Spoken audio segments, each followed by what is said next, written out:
امروز سری میزنیم به ارگ قورتان، جایی که من هنوز در عجبم چطور بعد از صدها سال بارش باران، تابش خورشید و وزش باد نتونستن این ارگ رو از پا بندازن. جایی که هر دیوارش حس زندگی رو بهت میده. و زنهایی رو میبینیم که سفید میپوشن تا پاکی خاک رو بازتاب بدن. و اما از دل همین کویر آبی بیرون میاد، نه با موتور بلکه با آواز یک مرد و گاوی که فقط با صدای اون به حرکت در میاد.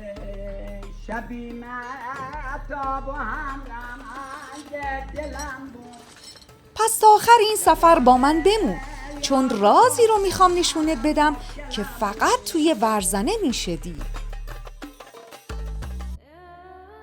اینجا در شرق اصفهان، در 45 کیلومتری تالاب گاوخونی، در میان سکوت شنهای کویر، قلعه‌ای از دوران ساسانیان خش به خش ایستاده. ارگ تاریخی قورتان با دیوارهای عظیمش، 14 تا برج دیده‌بانی و 2 دروازه شمالی جنوبی به خوبی امنیت رو برای ساکنینش فراهم می‌کرده.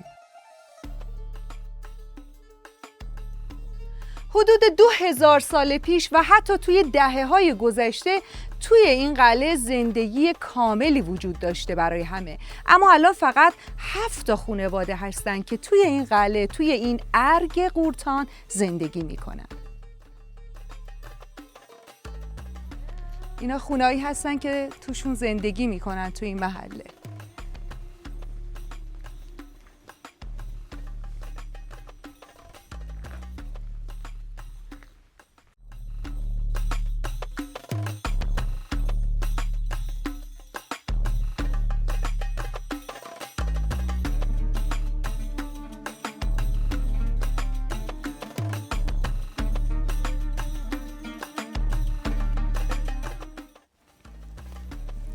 قدمت این بنای تاریخی به دوران دیلمیان برمیگرده، دوران بهرام گور، فرزند یزدگرد اول.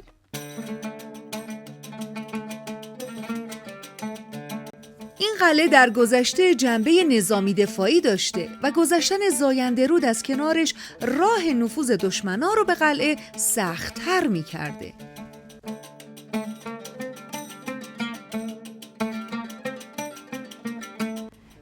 راه یکی از ورودی‌های برجا رو پیدا کردیم. یکم سخته اما حتما ارزشش رو داره که بریم اون بالا رو ببینیم. اگه تا اینجای سفر برات جذاب بوده، لایکو بزن و بیا بریم بالای یکی از برج‌های این قلعه رو با هم ببینیم.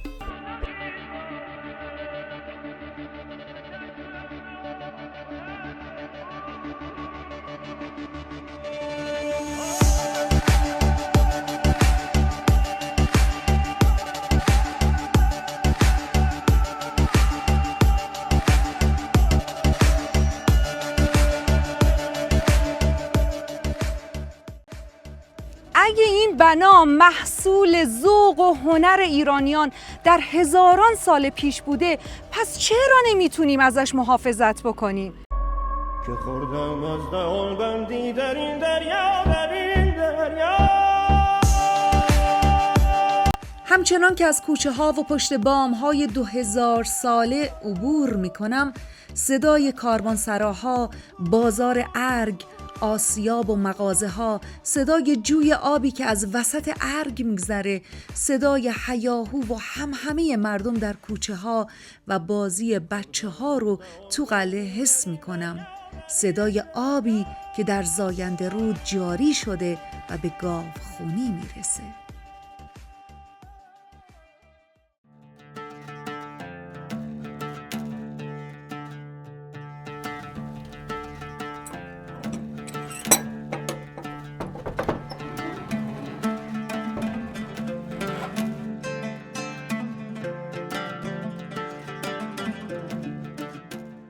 ارگ قورتان 2 مسجد داره که یکی از اونها به شبستان شهرت داره. مسجدی با طاق چشمه های کوتاه و بدون نورگیری در بیرون. در واقع این مسجد در زیر زمین کنده شده.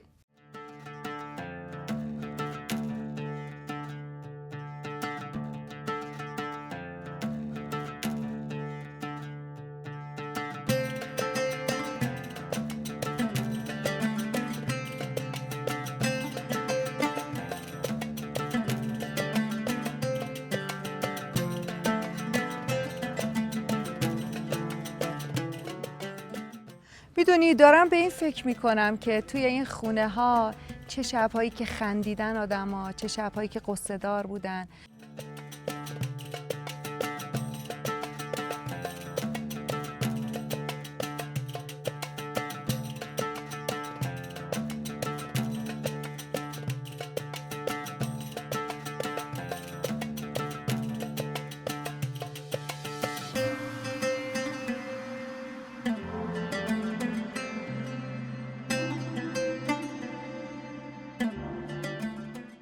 خوشبختانه بازسازی قسمت‌هایی از ارگ باستانی قورتان شروع شده. شاید این میراث کهن دوباره زنده بشه. مردم روستای قورتان زبان خاصی دارن که به زبان ولایتی معروفه. این زبان از واژه‌های پهلوی گرفته شده. حالا وقتی یه دری چوبی داشت اینجا، دری بزرگ، خیلی بزرگ، کار گذاشته بودیم. شبا میبستن. اونجا خونه درست کردن دا. انم از زمان قدیم تا ولایت صحبت کردین، زنان همه صحبت کردین، ورزنه، اشکران، بلان، کلن همه گندون، جندون، همه تا اجیه یا زبان صحبت کردین. زبان خوبی و گوشنجیگا از بنکو همون جوان ازی شنده مدرسه و دانشگاه یا زبان بلدین و نیلین دیگه بکو قدیمی یا بگو. با این صحنه پر از عشق دیدار از ارگ قورتان تموم شد و الان توی شهر فرشتگان سفید یعنی ورزنه هستیم. آخر ویدیو رو از دست نده که یه صحنه خاص داریم، گاوی که فقط با صدای صاحبش حرکت میکنه. اینجا 5 کیلومتری ارگ قورتانه، دیار پنبه و تپه.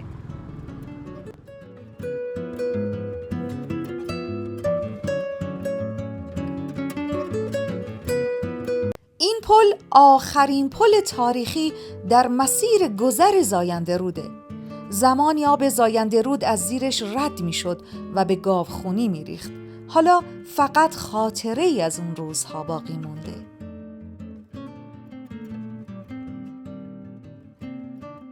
در دل ورزنه زنان با چادرهای سفیدشون مثل فرشته می چرخن.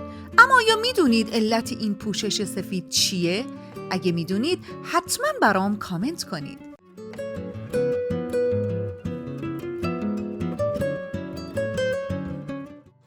بعد از گشتن تو مزرعه پنبه رفتیم سراغ حاج ابراهیم و گاوی که گوش به فرمانشه.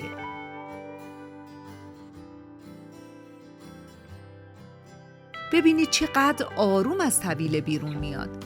خداییش این همه آرامش فوق‌العاده است.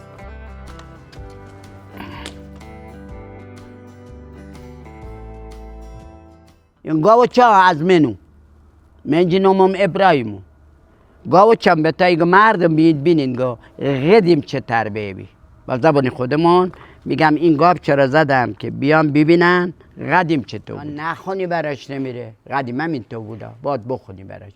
این گاو با آواز آب در میاره از با آواز به به چه گاوی چه گاوی هرچی بهش بزنی نمیره باید بخونی قدیم همین تو بهش فجی برو ابدا هرچی بهش بزنی خیلی باید اذیتش کنی تره قدی سر و تلایی خم نگردد دل شادت به دور غم هر کسم بخونه نمیره فقط خوده.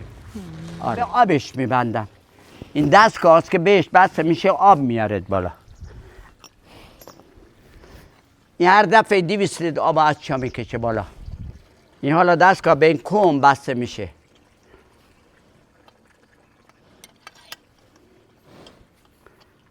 اینا 33 قطعه است. هر کدومش هم نباشه نمیشه. همش باید باشه که به گاو بسته بشه تا آب بیاره بالا.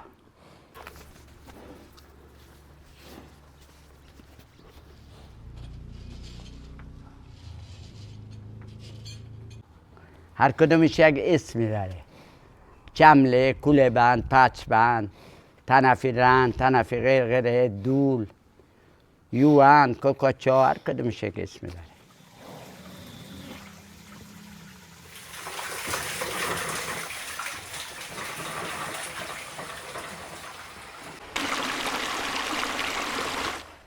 یه سنتی بوده 70 سال پیش مثلا زاینده رود آب می آمد، ما هم گندم جو پنبه می کشتیم. یه دفعه مثلا تابست و یه ماه 2 ماه یک به رودخانه آب وا می‌ایستاد. گاوا را می‌بستم به آب، گندماشون آب میدادم، پنبه‌هاشون آب میدادم. مثلا خود ورزن 150 تا 200 گاوچه بود اون زمان.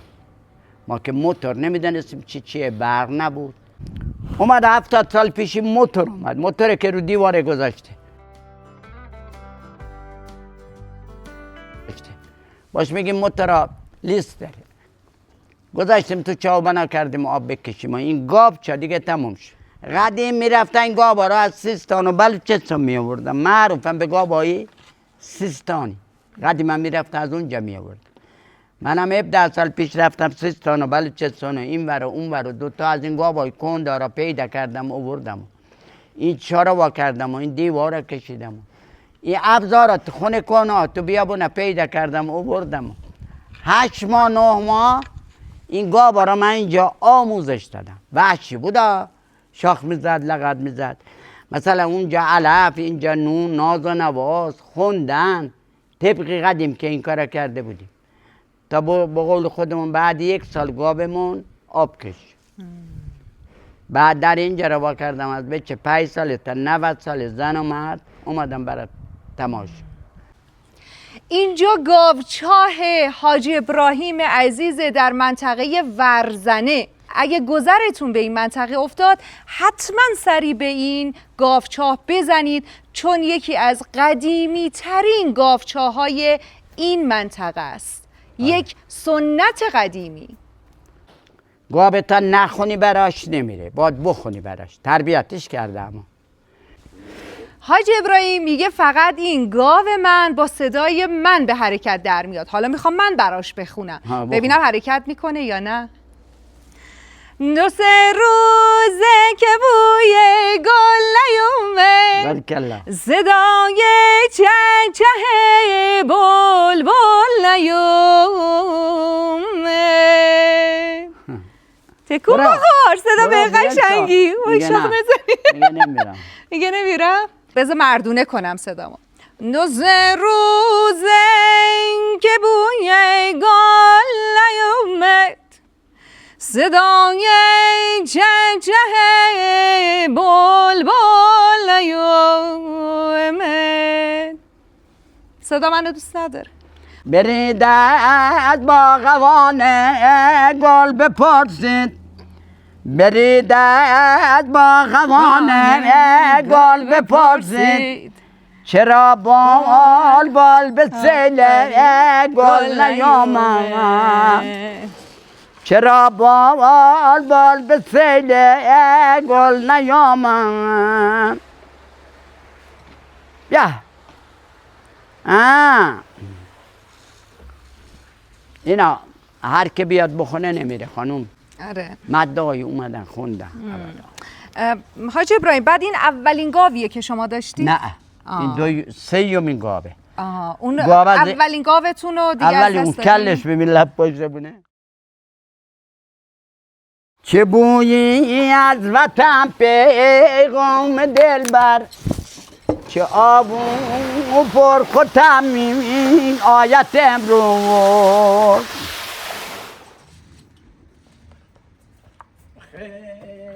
شبی مهتاب و همرم انگ دلم بود، جواب یار گفتم مشکلم بود،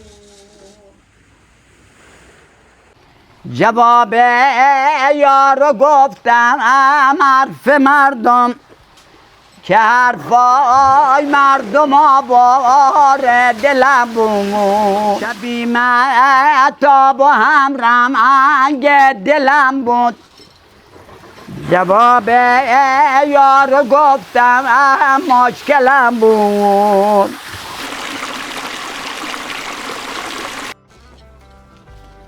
حاج ابراهیم و گاوش در سکوت حرکت می‌کردن و ما هم غروب جاده رو دنبال می‌کنیم. پایان سفری که هم تاریخ و هم زندگی امروز ورزنه رو نشون داد. اگه میخوای سفر بعدی و هم با ما باشی همین حالا سابسکرایب کن و زنگوله رو بزن.